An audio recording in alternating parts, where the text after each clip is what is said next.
ಅದನ್ನು ಯೂತ್ ತಿಂತಾವ, ಯೂತ್ ತಿಂದು ಸಾಯ್ತಾವ. ಅದಕ್ಕೆ ನಮ್ಮವ್ರು ಏನು ಹೇಳಿಬಿಟ್ರೆ ಗೊತ್ತಾ, ಎಲ್ಲರೂ ಶೆಣ್ಯರು ಸೈಂಟಿಸ್ಟ್ಗಳು ಮೊಬೈಲ್ನಿಂದ ಸತ್ತವ್ರಿ ಅಂತ ಹೇಳಿಬಿಟ್ರು, ಮೊಬೈಲ್ ರೇಡಿಯೇಷನ್ಲಿಂದ ಸಾಕತ್ತವ್ರಿ ಅಂತ ಹೇಳಿಬಿಟ್ರು. ಈ ಭೂಮಿ ಮೇಲೆ ಎಷ್ಟು ರೇಡಿಯೇಷನ್ ಇದೆ ಯಾರಿಗೆ ಗೊತ್ತ್ರಿ? ಗಾಮಾ ರೇಸ್ ಎಷ್ಟು ಅದಾವ, ಎಕ್ಸ್ ರೇಸ್ ಎಷ್ಟು ಅದಾವ, ಎಂತೆಂಥ ರೇಸ್ ಅದಾವ ಗೊತ್ತಿಲ್ಲ ನಮಗೆ. ಏನೋ ಒಂದು ಹೇಳಿಬಿಡುದು, ಅದು ರೈತರು ನಮ್ಮ ಹಂಗೆ ಮಾಡಿಬಿಡುದು, ಮೊಬೈಲ್ನಿಂದ ಸತ್ತೂರಿ ಅಂತ ಅಂದ್ಬಿಡುದು. ಮೊಬೈಲ್ನಿಂದ ಸತ್ತಿಲ್ಲ. ನಾವು ಸ್ಪ್ರೇ ಮಾಡ್ತಕ್ಕಂಥ ಕ್ಲೋರೋಮೊನೋಫಟಸ್ ಆಗಲಿ, ನಾವು ಹಿಂದೆ ರೋಗರ್ ಅಂತ ಸ್ಪ್ರೇ ಮಾಡ್ತಿದ್ದೀವಿ, ಹಲವಾರು ಕೆಮಿಕಲ್ಸ್ ಅನ್ನ ಸ್ಪ್ರೇ ಮಾಡ್ತಿದ್ದೀವಿ. ಈಗೂ ಕೆಲವರು ಮಾಡ್ತಾರೆ, ಅದಕ್ಕೆ ಹೆಸರು ಚೇಂಜ್ ಆಗ. ಅವನು ಹುಳ ಸಾಯ್ತಾವ. ಆ ಹುಳ ತಿನ್ಲಿಕ್ಕೆ ಈ ಗುಬ್ಬಿಗಳ ನೋಡಿ ತಿಂತಾವ, ಇವು ಸತ್ತವ. ವಂಶ ಕಲಾಸ್. ಇದು ನಾವು ರೈತರು ತಿಳ್ಕೋಬೇಕು. ನಾವು ಮೊದಲ ಮಿಶ್ರ ತಳಿಗಳನ್ನ ಬೆಳಿತಿದ್ದೀವಿ. ನಾವು 5 ಸಾಲು ನಾವೇನಪ್ಪ ಅಂದ್ರೆ ಕಡ್ಲಿ ಹಾಕ್ತಿದ್ದೀವಿ, 1 ಸಾಲು ಜೋಳ ಹಾಕ್ತಿದ್ವಿ, ಅಥವಾ ಜೋಳ ಅದರಲ್ಲಿ ಕೂಡಿಸ್ತಿದ್ದೀವಿ. ಗೋಧಿ ಬೆಳಿತಿದ್ದೀವಿ, ಅದರಲ್ಲಿ ಕೂಡ ಒಂದು ಸ್ವಲ್ಪ ಜೋಳ ಕಲಿಸ್ತಿದ್ವಿ. ಅಲ್ಲೊಂದು ಇಲ್ಲೊಂದು ದಂಟು. ಆ ದಂಟು ಯಾಕೆ ಹೇಳ್ರಿ ನೋಡೋಣ ರೈತರ? ಆ ದಂಟು ಯಾಕೆ ಬೇಕು ಹೇಳ್ರಿ? ಆ ಗುಬ್ಬಿ ಕುಂದ್ರಾಕ್ಬೇಕು. ಗುಬ್ಬಿಗಳಿಗೆ ಪರ್ಚ್ ಅಂತಾರೆ ಅದಕ್ಕೆ. ಅದ್ರ ಬಂದು ಕುತ್ಕೋಬೇಕು. ಆ ಗುಬ್ಬಿ ಅದ್ರ ಮೇಲೆ ಕುಂತು ಆ ಹುಳದ ಮೂಮೆಂಟ್ ನೋಡಿ ಅದನ್ನ ಹಿಡಿತದೆ, ತಿಂತಾವ. ಸೊ ಇವತ್ತು ಯಾರು ಇಲ್ಲ ಎಣ್ಣೆ ಸ್ಪ್ರೇ ಮಾಡಕ್ ಸರಿ ಆಗೋದಿಲ್ಲ. ಅದಕ್ಕೆ ನೀವು ಒಟ್ಟಾರೆ ಏನಪ್ಪಾ ಅಂದ್ರೆ ಒಂದು ಪ್ಲಾಟ್ ಏನಪ್ಪಾ ಅಂದ್ರೆ ಬಿತ್ತಿ ಬಿಟ್ರೆ ಪೂರಾ ಕಡ್ಲಿ ಬಿತ್ತಬೇಕ್ರಿ, ಅದ್ರಾಗ ಏನೋ ಹಾಕ್ಬಿಡೋದು ಅಂತ ಹೇಳ್ಬಿಟ್ರೆ ನಮ್ಗೆ ನಾವು ಹಂಗೆ ಮಾಡಿಬಿಟ್ವಿ ಮೊದಲು. ಈಗ ಹೊಳ್ಳಿ ಯೂಟರ್ನ್, ಈಗ ಮತ್ತೆ ಎಲ್ಲ ಯೂಟರ್ನ್ ಚಲ್ಬೇಕು. ಆಗ್ಯಾವಿಲ್ರಿ? ಆಗ್ಯಾವಿಲ್? ಗೋಮೂತ್ರ,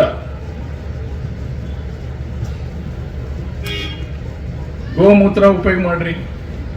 ದನದ ಹೆಂಡಿ ಉಪಯೋಗ ಮಾಡ್ರಿ. ನಾವೆಲ್ಲ ದನ ಮಾರಿಬಿಟ್ಟಿವಿ. ಯಾರ ರೈತರ ಮನೆಗೆ ದನ ಇಲ್ಲಿ? ಬಸವನಗೌಡರು 1,000 ದನ ಸಾಕ್ಯಾರ. ಮತ್ತೆ ಯಾರು ಸಾಕಿದ್ವಿ? ಬಹಳ ಮಂದಿ ಇಲ್ಲ.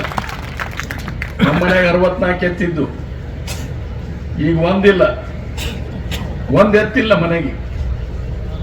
ಸುಮಾರು 40-50 ಆಕಳು ಇರ್ತಿದ್ವು. ಈಗ ಒಂದು ಆಕಳ ಇಲ್ಲಿ, ಹಿಂಡು ಆಕಳು ಒಂದು ಇಲ್ಲಿ. ಈಗ ರೈತರಿಗೆ ಸರಿಯಾದ ಮಾರ್ಗದರ್ಶನ ಮಾಡಲಿಕ್ಕೆ ಕೇವಲ ಅಗ್ರಿಕಲ್ಚರು ಒಂದೇ ಅನ್ನುವಂಥದ್ದು, ಕೇವಲ ಕೃಷಿ ಅನ್ನುವಂಥದ್ದು ಮಾತಾಡೋದಲ್ಲ. ಕೃಷಿ ಕಂಬೈನ್ಡ್ ವಿತ್ ಹಾರ್ಟಿಕಲ್ಚರ್, ಅದರ ಜೊತೆಯಾಗಿ ಫಾರೆಸ್ಟ್ರಿ, ಅದರ ಜೊತೆಯಾಗಿ ಪಶುಸಂಗೋಪನೆ, ಇವು ಮೂರು ಒಂದು ಪ್ಯಾಕೇಜ್ ಆಗಿ ನಾವು ಕೆಲಸ ಮಾಡುವಂಥದ್ದಕ್ಕೆ ನೀವೇನಾದರೂ ಆಲೋಚನೆ ಮಾಡಿ. ಅವಾಗ ರೈತ ಏನಪ್ಪಾ ಅಂತಂದ್ರೆ ಖಂಡಿತವಾಗಿ ಅವನಿಗೆ ಅನುಕೂಲ ಆಗುತ್ತೆ ಅನ್ನುವಂಥದ್ದನ್ನ ಸಂದೇಶವನ್ನು ನಾವು ಕೊಡ್ಲಿಕ್ಕೆ ಪ್ರಾರಂಭ ಮಾಡಬೇಕು. ಅದಕ್ಕೆ ನಾವು ಹಲವಾರು ಪಾಲಿಸಿ ಡಿಸಿಷನ್ಸ್ ಅನ್ನ ತಗೋಬೇಕಾಗುತ್ತೆ. ಈಗ ನಾನು ಕೂಡ ಸೋಪ್ಸ್ ಅಂಡ್ ಡಿಟರ್ಜೆಂಟ್ಸ್ ಅಧ್ಯಕ್ಷ ಆಗಿದ್ದೀನಿ. ಈ ಗಂಧದ ಕಡೆಗೆ ಎಲ್ಲಿ ಸಿಗ್ತಾ ಇಲ್ಲ. ನಾವು ಆಸ್ಟ್ರೇಲಿಯಾದಿಂದ ತರಿಸ್ತಾ ಇದ್ದೀವಿ. YVC ಸಾಹೇಬ್ರೆ, ಎಣ್ಣೆ ಮೇಜರ್ ಆಸ್ಟ್ರೇಲಿಯಾದಿಂದ ಬರ್ತಾ ಇದೆ. ನಮ್ಮ ಬೀಜ ತಗೊಂಡೋಗ ಅವ್ರ ನಟ್ಟು ಇವತ್ತಲ್ಲಿ 1000 ಹೆಕ್ಟರ್ ಗಂಧ ಬೆಳೆಯಾಗಕ್ಕೆ ಚಾಲು ಮಾಡ್ಯಾರ. 1000 ಹೆಕ್ಟರ್ ಗಂಧ ಚಾಲು ಮಾಡ್ಯಾರ. ನಾವು ಇವತ್ತು ಇದ್ದ ಗಂಧದ ಕಟ್ಟಿಗೆ ಹೆಂಗ ಮಾರಿವಿ ಅಂದ್ರೆ, ಶಿವಮೊಗ್ಗದಲ್ಲಿ ಇದ್ದಿದ್ದ ಡಿಸ್ಟಿಲೇಷನ್ ಪ್ಲಾಂಟ್ ಬಂದಾಗಿದೆ. ಒಂದು ಗಂಧದ ಮರ ಸಿಗ್ತಾ ಇಲ್ಲ ಶಿವಮೊಗ್ಗ ಕಾಡಿನಲ್ಲಿ. ಶಿವಮೊಗ್ಗ ಕಾಡಿನಲ್ಲೇ ಒಂದು ಗಂಧದ ಮರ ಸಿಗ್ತಾ ಇಲ್ಲ. ನಾವೆಲ್ಲರೂ ಒಂದು ಗಂಧದ ಮರ ಏನಪ್ಪಾ ನಮ್ಮ ಹೊಲದ ದಂಡಾಗ ಐತೆ ಅಂತ ನೋಡ್ತೀವಿ, ಖುಷಿ ಪಟ್ಟಿರ್ತೀವಿ. ಒಂದು 10 ವರ್ಷ 15 ವರ್ಷ ಆದ ತಕ್ಷಣ ಯಾವನೋ ಒಬ್ಬ ಕಳವು ಮಾಡ್ಕೊಂಡು ಹೋಗ್ಬಿಟ್ಟಿರ್ತೀವಿ. ಯಾವ ವಸ್ತು ವ್ಯಾಪಕವಾಗಿ ಬೆಳಿತೇವೆ, ಅತಿ ಹೆಚ್ಚು ಬೆಳಿತೇವೆ, ಅದು ಕಳವಾಗಲಿಕ್ಕೆ ಸಾಧ್ಯತೆ ಕಡಿಮೆ. ಯಾವಾಗ ಕಡಿಮೆ ಸಿಗುತ್ತೋ ಅದಕ್ಕೆ ಬೆಲೆ ಹೆಚ್ಚು, ಯಾವಾಗಲೂ ಅದು ಕಳವು ಹೋಗೋದು ಹೆಚ್ಚು. ನಾವು ಜಾಸ್ತಿ ಬೆಳೆದ್ವಿ ಅಂದ್ರೆ ಅದನ್ನ ಯಾರು ಕಳು ಮಾಡೋದು. ಈ ಕಬ್ಬು ಮೊದಲು ನೋಡ್ತಿದ್ವಿ ನಾವು, ಜಾತ್ರೆಗೆ ಹೋಗಿ 5 ರೂಪಾಯಿ 10 ರೂಪಾಯಿಗೆ ಒಂದು ದಂಡ ತಗೊಂತಿದ್ವಿ.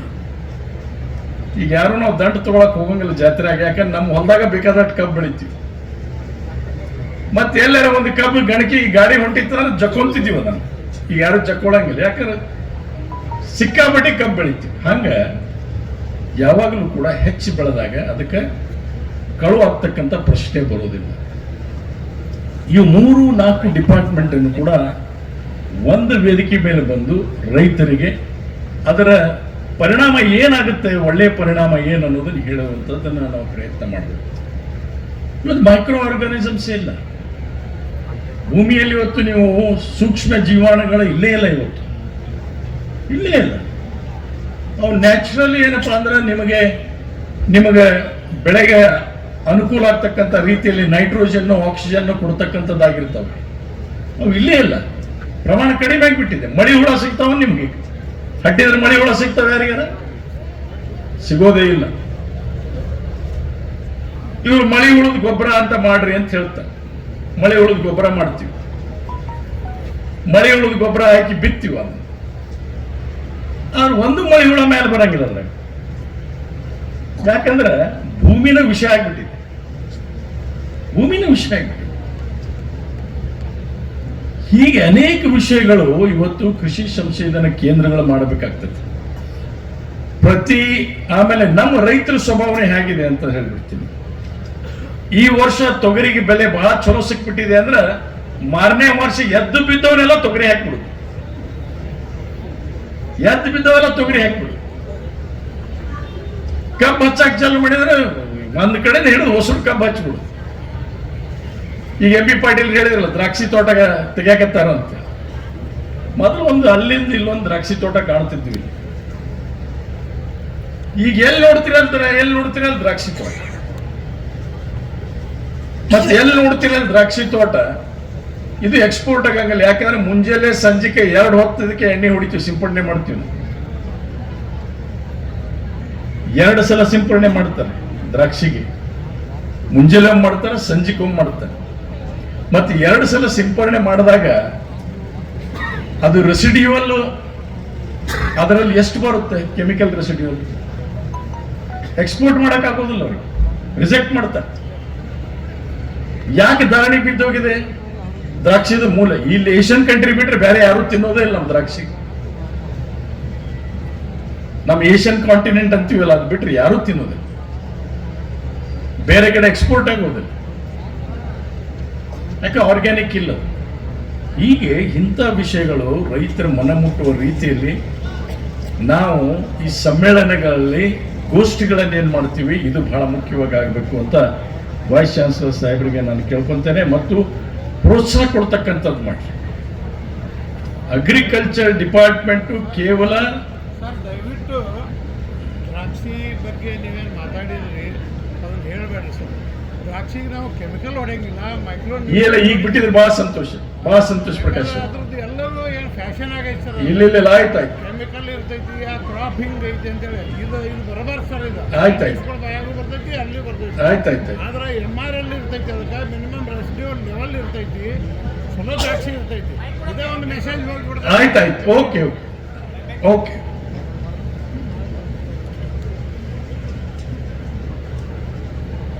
ಹೀಗೆ ಸಾರಿ ಇಫ್ ಐ ರಿಯಲಿ ಏನಾದರೂ ಅದನ್ನ ಹೇಳುವ ಉದ್ದೇಶ ಬೇರೆ ಇತ್ತು, ಆದ್ರೆ ಅವ್ರು ಹೇಳುವಂಥದ್ರಲ್ಲಿ ಸತ್ಯಾಂಶ ಇತ್ತಂದ್ರೆ I take back my words, ಅದರಲ್ಲಿ 2ನೇ ಮಾತಿಲ್ಲ. ಆದರೆ ಕೃಷಿ ಸಂಶೋಧನಾ ಕೇಂದ್ರ ಈ ರೀತಿಯಾಗಿ ಕೆಲಸ ಮಾಡ್ತಕ್ಕಂಥದ್ದು ಬಹಳ ಮುಖ್ಯ. ಒಟ್ಟಾರೆ ರೈತ ಮೊದಲೇನಿತ್ತು ಅಂದ್ರೆ ಕಾಸ್ಟ್ ಆಫ್ ಲಿವಿಂಗ್ ಒಂದು ಕಡಿಮೆ ಇತ್ತು, ಇದನ್ನು ನಾವು ತಿಳ್ಕೋಬೇಕು.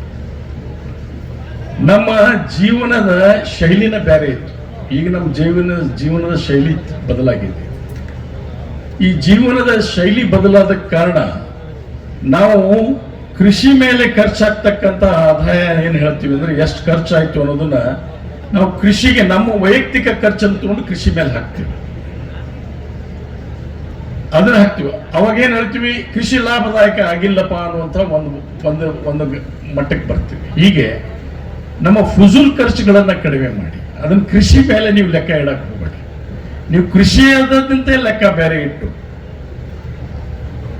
ಹೆಚ್ಚು ಉತ್ಪಾದನೆ ಹೇಗೆ ಮಾಡಬೇಕು ಅನ್ನುವಂಥದ್ದನ್ನ ತರ್ಕ ಮಾಡಿ ಕೃಷಿಯಲ್ಲಿ ಲಾಭದಾಯಕವಾಗಿರ್ತಕ್ಕಂಥ ತಳಿಗಳನ್ನು ಬೆಳೆದು ನಾವೆಲ್ಲರೂ ಆ ದೃಷ್ಟಿಯಲ್ಲಿ ಅಭಿವೃದ್ಧಿ ಹೊಂದುವಂತಹದ್ದಕ್ಕೆ ನಾವು ಪ್ರಯತ್ನ ಮಾಡಿದಾಗ ನಾವು ಖಂಡಿತವಾಗಿ ಏನಾದರೂ ಸಾಧನೆ ಮಾಡಲಿಕ್ಕೆ ಸಾಧ್ಯ.